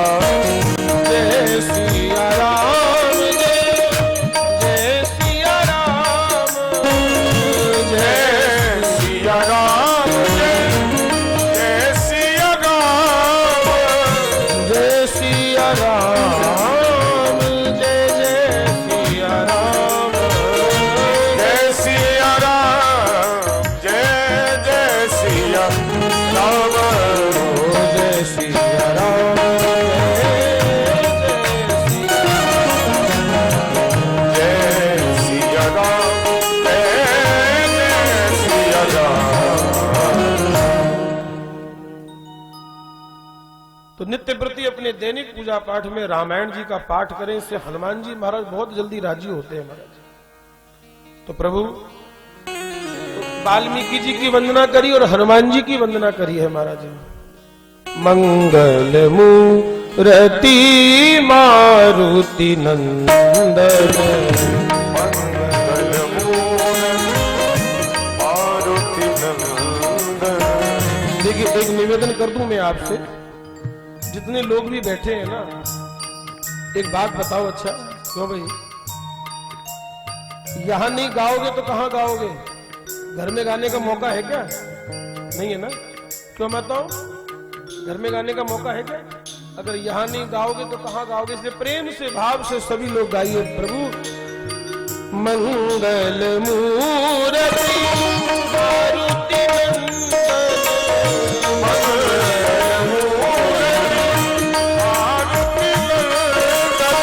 सकल अमंगल मूल निकंदन, सकल अमंगल मूल निकंदन, जो सिया राम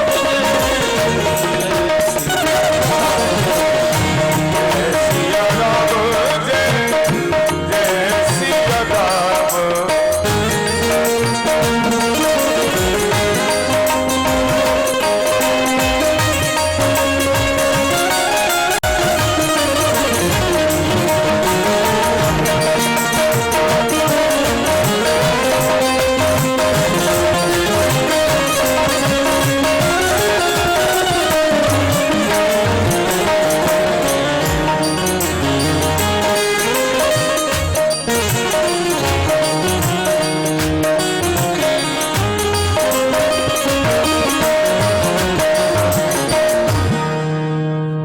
हनुमान जी की वंदना करिए, आदि कवि वाल्मीकि जी की वंदना करिए। इसके बाद जगत जननी जगदम्बा किशोरी जी की वंदना करते हैं। उद्भव स्थिति संहार कारिणीम क्लेश हारिणीम सर्वश्रेयस्करीम सीता नतोहम राम वल्लभाम। मैं किशोरी जी की वंदना करता हूं, सीता जी की वंदना कर रहा हूं। कौन सी सीता जी की?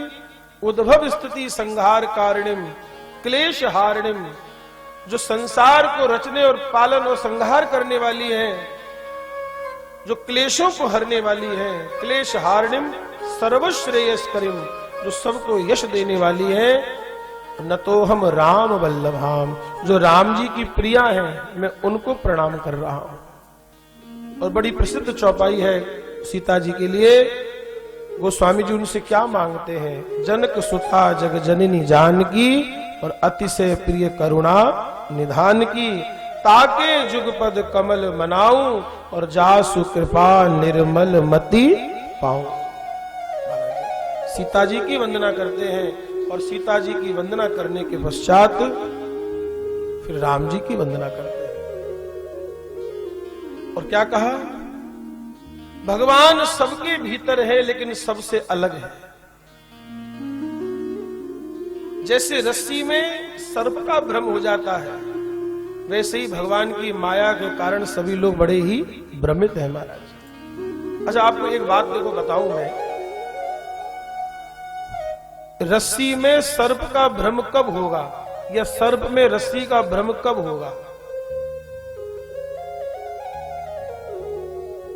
जब पूर्ण अंधेरा होगा, रात्रि होगी, तो देखो जब पूर्ण रात्रि होगी, न सर्प दिखेगा न रस्सी दिखेगी, फिर तो कुछ दिखेगा ही नहीं जब पूर्ण रात्रि है तो।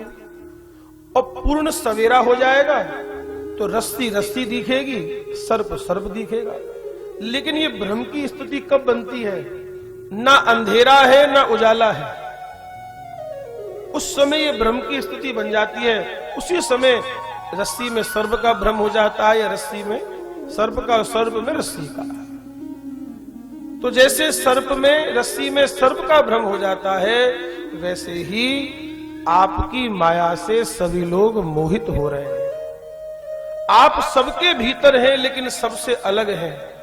यत पाद पल्लव में एक वेव, सब में है लेकिन सबसे अलग हैं। ये परमात्मा की सत्ता है महाराज। बोलो परमात्मा हमारे माए बैठे को नहीं बैठे हो महाराज? बैठे हैं महाराज। सबके भीतर है लेकिन सबसे अलग है। हमारे प्रत्येक कर्म का साक्षी है, लेकिन हमारे किसी कर्म में शामिल नहीं है महाराज। एक सज्जन व्यक्ति कह रहे थे, वो ज्यादा तर्क करते थे महाराज। बोले तेरी सत्ता के बिना हे प्रभु मंगल मूल, और पत्ता तक हिलता नहीं और खिले न कोई फूल। तो एक बार क्या हुआ महाराज, एक चोर चोरी करते पकड़ा गया, कहीं चोरी कर रहा था। अब दरोगा जी खूब मार रहे हैं उसको, खूब पिटाई लग रही है। तो वो दरोगा जी से क्या बोला, अरे साहब मुझे क्यों मार रहे हो, साहब मुझे क्यों मार रहे? बोले क्यों? बोले मैंने चोरी थोड़ी करी है। बोले मुझसे तो चोरी करवाई है। तो बोले किसने चोरी करवाई? बोले परमात्मा ने। बोले जो कुछ करते हैं तो परमात्मा करते हैं, जीव तो कुछ करता ही नहीं है। अब उनको प्रवचन देने लगा दरोगा जी को महाराज, उल्टा दरोगा जी को प्रवचन देने लगा, तेरी सत्ता के बिना हे प्रभु मंगल मूल, पत्ता तक हिलता नहीं खिले न कोई फूल। तो जैसे ही दरोगा जी ने सुना, अभी तक तो हाथ पैरों से ही मार रहे थे, अब तो लठ ले आए मोटा महाराज, और कुटाई हो रही अच्छे से। बोले मुझे क्यों मार रहे हो? मैंने कहा ना मैंने चोरी नहीं करी, मुझसे परमात्मा ने चोरी कराई। तो दरोगा जी ने कहा बेटा, जो परमात्मा तुझसे चोरी कराया है ना, अब वही परमात्मा मुझसे कह रहा है कि इसको खूब मारो, खूब पिटाई लगाओ इसकी। क्यों भाई? तो परमात्मा ऐसा तो नहीं करेगा कि पहले चोरी कराएगा फिर कुटाई कराएगा, ऐसा तो नहीं है ना। हम अपने कर्म करने के लिए स्वतंत्र हैं, भगवान ने विवेक दिया है, बुद्धि दी है महाराज, उसका प्रयोग करें।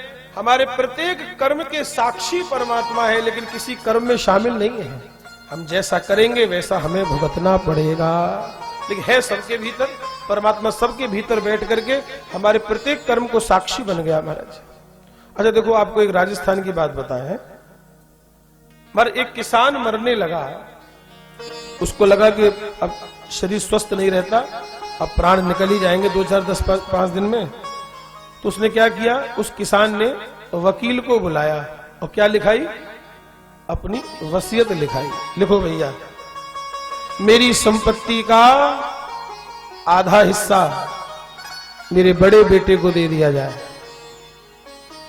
तो भाई संपत्ति का आधा हिस्सा बड़े बेटे को, मेरी संपत्ति का चौथा हिस्सा 1/4 छोटे बेटे को दे दिया जाए, और संपत्ति का 5वां हिस्सा यानी कि 1/5 मेरी बेटी को दे दिया जाए, हमारी भाई ने दे दीजिए। ठीक, किसान मर गया,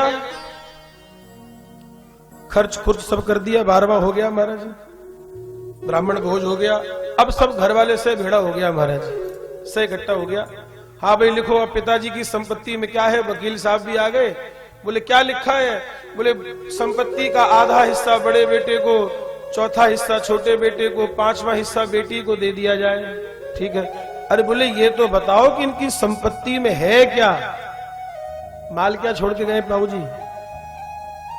बोले इनकी संपत्ति में कुछ नहीं है। बोले इनकी संपत्ति में केवल 19 ऊंट है। क्या है? 19 ऊंट। महाराज आप ऊंट को ऐसा वैसा मत समझना महाराज, राजस्थान में जाकर के पूछो ऊंट की कितनी कीमत है महाराज, 2-2, 3-3 लाख के ऊंट आते हैं। अब गांव देहात में उससे काम लिया जाता है महाराज। हाँ जी, अब कौन समझदार व्यक्ति है? शांतिलाल जी आप आधे कर दो, संपत्ति का आधा हिस्सा बड़े बेटे को देना है, 19 ऊंटों का आधा करो, तो एक ऊंट को काटो बीच में से, फिर ऐसा करो भाई। तो फिर तो संभव ही नहीं है, फिर तो 18 रह जाएंगे।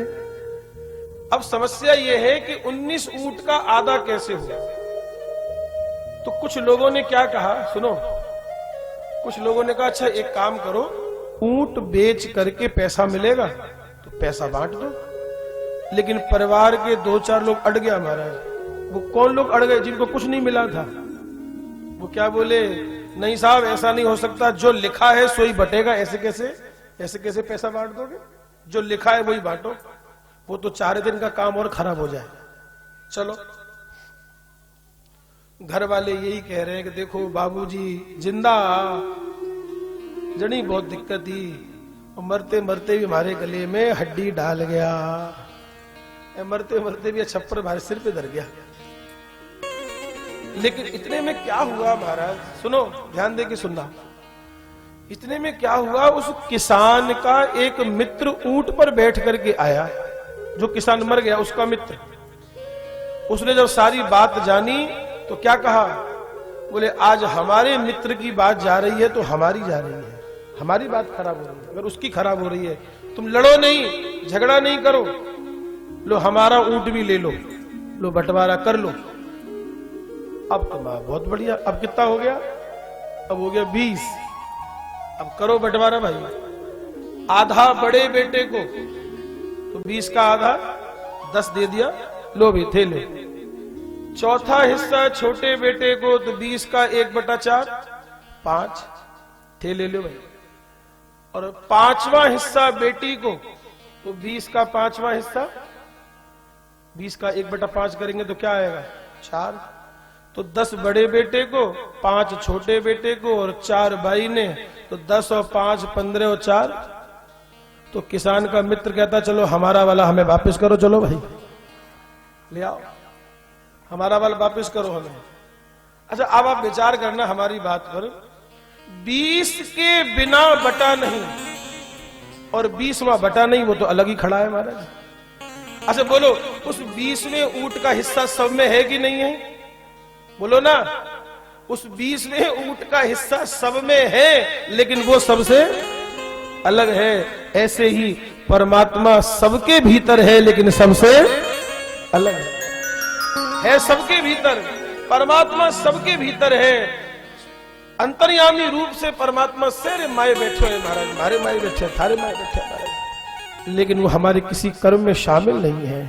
भैया जैसा करोगे वैसा दंड भुगतना पड़ेगा। है सब में, लेकिन सबसे अलग है। परमात्मा तो आनंद ले रहे हैं महाराज। और जानते हो, मां के सामने जब बच्चा रोने लगता है तो मां उसे डायरेक्ट गोद में नहीं उठाती। बोलो माताओं क्या करती हो? आप तो इस स्थिति से गुजरी हो ना, तो भाई आपने बच्चे पाल पोस कितने बड़े कर दिए। बोलो ये जब बच्चा रोने लगता है तो सबसे पहले तुरंत गोद में नहीं उठाया जाता उसको, सबसे पहले कोई खिलौना दिखाया जाता है, नहीं तो कटोरी चम्मच ही बजा देते हैं उसके सामने, उससे खेलने लगता है हमारा। कुछ ना कुछ उसे दिया जाता है। अगर वो उस खिलौने को लेकर के भी राजी नहीं होता तो अंत में मां को गोद में उठाना पड़ता है महाराज, तब वो चुप होता है। तो एक बात कहूं नारायण, परमात्मा भी तो यही करते हैं। धन है, दौलत है, व्यापार है, धंधा है, मकान है, दुकान है, बच्चे हैं, ये सब क्या है? ये सब ठाकुर जी ने खिलौने दे रखे हैं महाराज, कि खिलौने से खेलते रहो।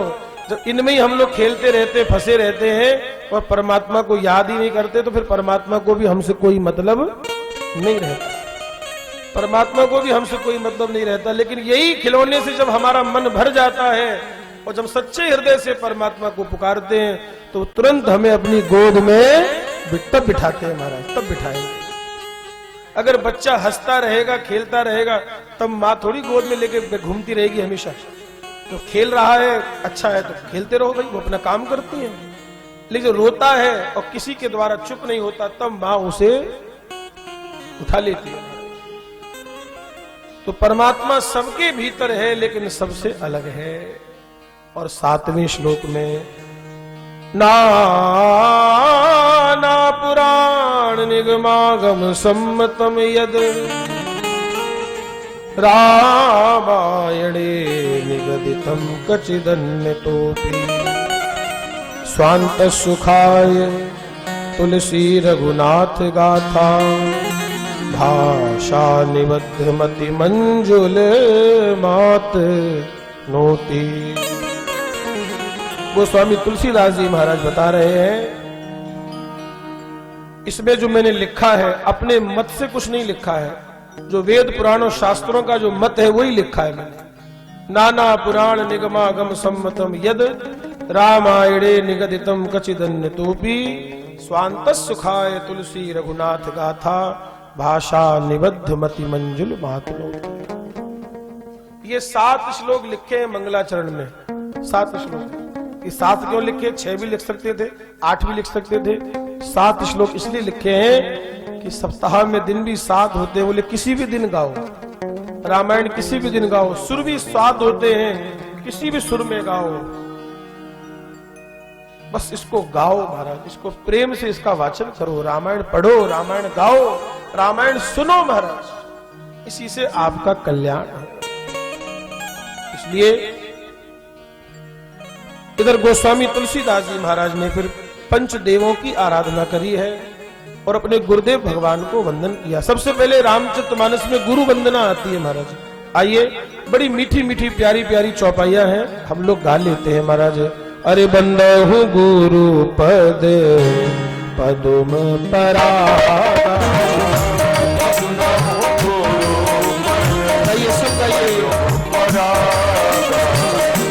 बंदहु गुरु पद पदुम परागा,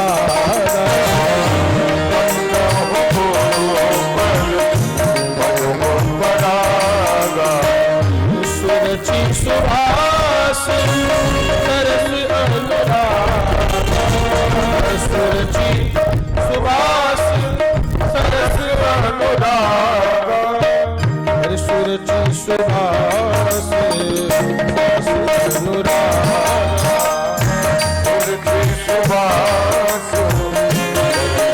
अनुराग, अमिय मूरी में चूरन चारु, अमिय मूरी में चूरन चारु, समन सकल परिवार, समन सकल परिवार,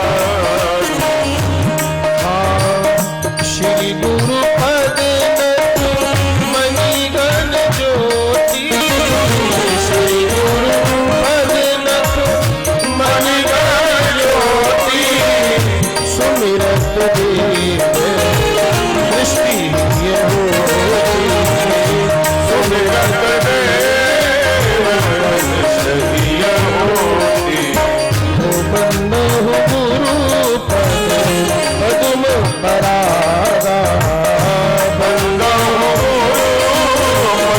पदुम परागा, सुरचि सुभाष सरस अनुराग, सुरुचि सुभाष जय सिया राम, जय सिया राम, जय सिया राम, जय सिया राम,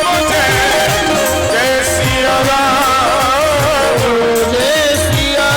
राम, जय सिया राम, जय सिया राम, जय सिया राम, जय सिया राम, सिया राम, जय सिया राम, सिया राम, जय सिया राम, सिया राम, जय सिया राम, जय सिया देखो भाई, या गुरुदेव की वंदना करिए महाराज। हम लोग भी, क्योंकि आपके जीवन में भी कोई ना कोई गुरु जरूर होंगे महाराज, निश्चित होंगे। हम सच्चे हृदय से उनके चरणों में प्रणाम करें, गुरुदेव के चरणों में। और जीवन में सदगुरु की क्या भूमिका है महाराज, क्या महिमा है। बंदहु गुरुपद पदुम परागा, मैं गुरुदेव के चरण कमलों के पराग की वंदना करता हूं, क्योंकि पूरे पुष्प का जो सार है वो किसमें है, उसके पराग में है महाराज। तो बंदहु गुरुपद पदुम परागा, सुरचि सुबास सरस अनुरागा। जो सरस है अनुराग से बड़ा भरा हुआ है, और सुरुचि सुंदर है, और सुबासित है, सुगंधित है महाराज। जैसे पुष्प से सुगंधी आती है, ऐसे ही महाराज गुरुदेव के चरण कमलों की भी सुगंध अलग होती है महाराज। जिसके जीवन में सदगुरु है, उसके जीवन में सब कुछ है महाराज। भगवान को तो हमने देखा नहीं, उनको अपने जीवन में महसूस किया है, लेकिन मैं आपसे सच्ची बात कहूं, गुरुदेव भगवान का ही स्वरूप है महाराज। हम उनके रूप में भगवान को ही देखते हैं, क्योंकि गुरुदेव ने ही हमारा सृजन किया है, पालन कर रहे हैं महाराज, हमारी बुराइयों का संहार किया है। इसलिए हर मायने में गुरुदेव भगवान से बड़े हैं। अच्छा देखो, एक बात आप बताओ माताओं, देखो प्रायः आजकल बच्चे जब घर आते हैं, ये सबके घर में, ये कोई नई बात नहीं है जो आपको मैं बता रहा हूं। बच्चे स्कूल से घर आते हैं, माँ कहती बेटा भोजन कर ले, खा लो कुछ। तो आजकल सबसे पहला क्वेश्चन क्या होता है बच्चों का, बोलो भाई क्या बनाया है, बनाया क्या है। अगर उनके अनुकूल सब्जी होगी तो वो तो खाएंगे, नहीं तो महाराज नहीं तो मुझे मैगी बना दो, ये बना दो, वो बना दो। खाए बोलो, खाता बच्चा क्या नहीं खाता महाराज। प्रायः सब घरों में यही समस्या है, बोले महाराज ए सब्जी को नहीं खावे, ए सब्जी को नहीं खावे। महाराज मैं बनाऊं तो कहीं बनाऊं, मौसम में यही तो सब्जी आवे। देखो तो प्रायः बच्चे पूछते हैं कि माँ क्या बनाया है, तो माँ क्या कहती है, बेटा आलू बनाए हैं। क्या कहती है, आलू बनाए हैं। अच्छा मैं आपसे एक बात पूछूं, ये आलू बनाए हैं कि बने बनाए हैं, बोलो भाई।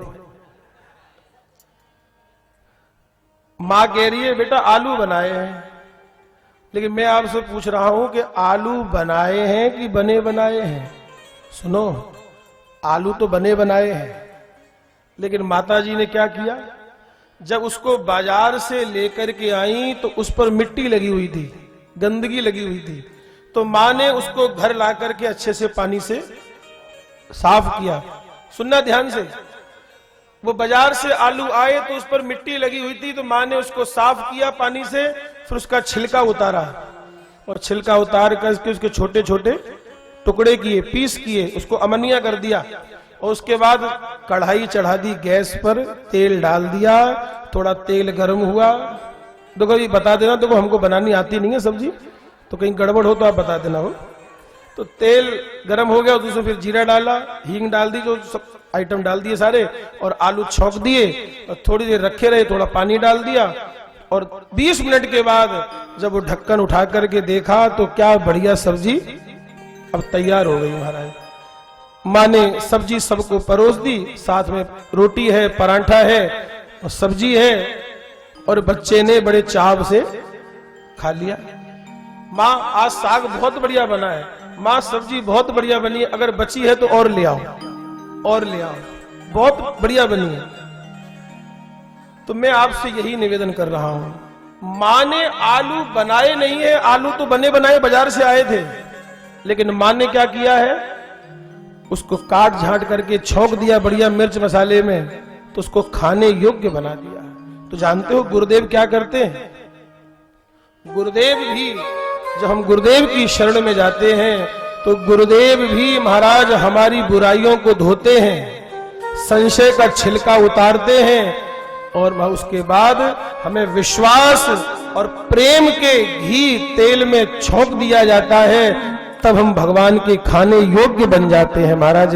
ऐसे खाने योग्य नहीं है, आलू कोई ऐसे नहीं खा सकता, लेकिन उसी आलू को जब छौंक दिया जाता है तो खाने योग्य हो जाता है महाराज।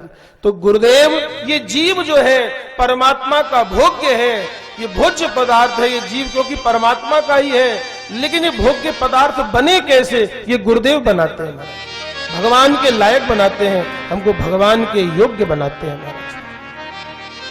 इसलिए जीवन में सदगुरु की बड़ी महिमा है, बहुत महिमा है, और सबके जीवन में कोई ना कोई सदगुरु होते ही हैं। अपने अंतःकरण से उनको प्रणाम करें महाराज, क्योंकि उनकी कृपा से ही सब कुछ हो रहा है महाराज, और उनके चरणों में प्रार्थना करें। आइए सच्चे हृदय से हम सभी लोग अपने गुरुदेव के चरणों में प्रार्थना करें। गुरुदेव दया करके, इन शब्दों का आनंद लीजिएगा महाराज जी, बड़े प्यारे शब्द हैं। मुझको अपना लेना, मैं शरण पड़ा तेरी, चरणों में जगा देना।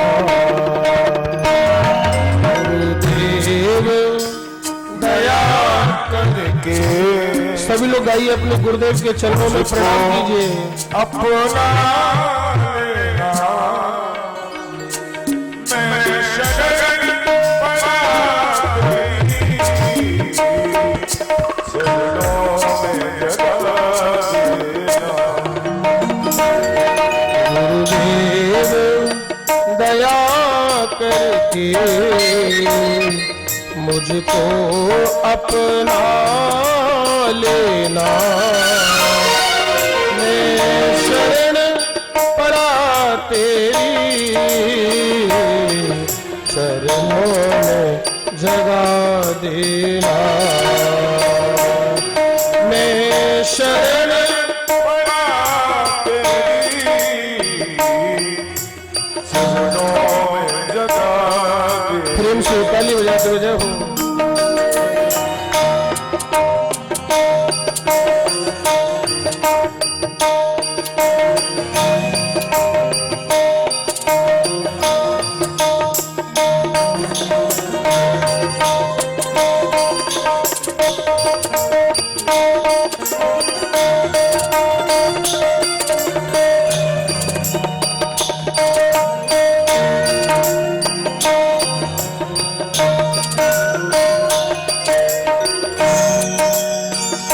बोलिए सद्गुरुदेव भगवान की जय हो।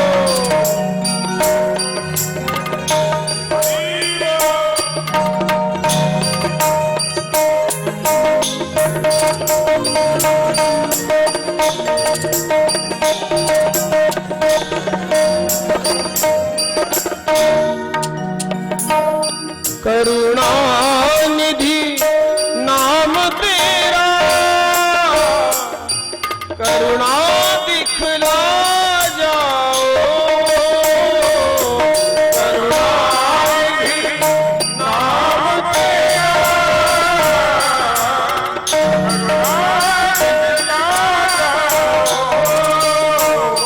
करुणा निधि नाम तेरा, करुणा दिखला जाओ, करुणा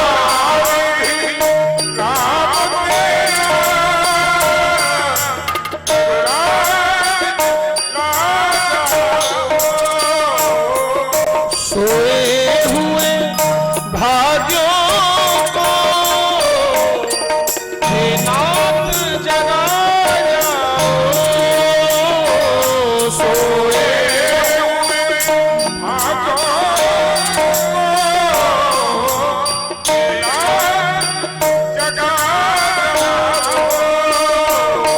मेरी नाव भंवर डोले, इसे पार लगा देना, मैं शरण पड़ा तेरी, चरणों में गुरुदेव दया मुझको अपना लेना, मैं शरण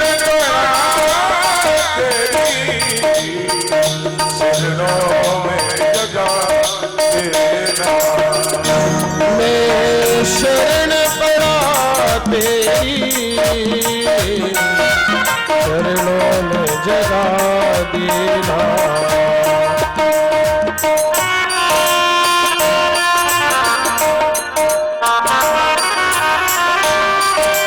यावर रामचंद्र भगवान की जय हो।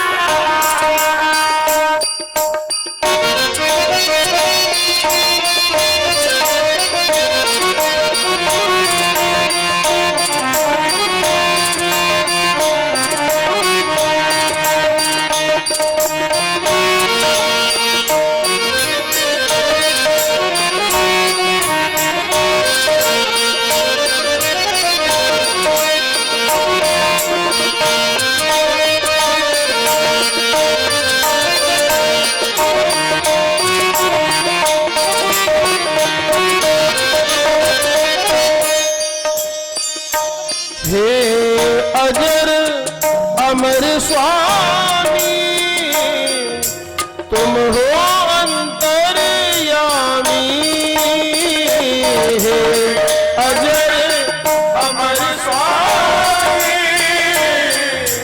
तुम हो कन्हैयामी।